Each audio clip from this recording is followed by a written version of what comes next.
अस्सलाम वालेकुम, आदाब, खुशामदीद। क्या आप तेज़ी से बदलती दुनिया की खबरों को सिर्फ खबर की हद तक जानने के लिए तैयार हैं, बिना मिर्च मसाला, किसी एजेंडे के बगैर और किसी भी तरह के इन्फ्लुएंस से पार खबर को सिर्फ खबर के तौर पर सुनना और देखना चाहते हैं? तो तैयार हो जाइए।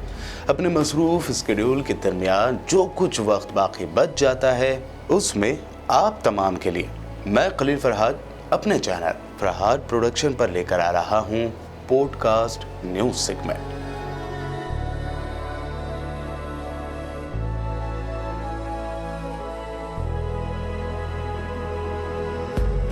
तो क्या आप तैयार हैं पॉडकास्ट न्यूज़ में मुझसे मिलने के लिए? अभी मेरे चैनल को सब्सक्राइब करें, नोटिफिकेशंस बटन को ऑन कर लें ताकि नया वीडियो आते ही आपको इन्फॉर्मेशन मिल जाए।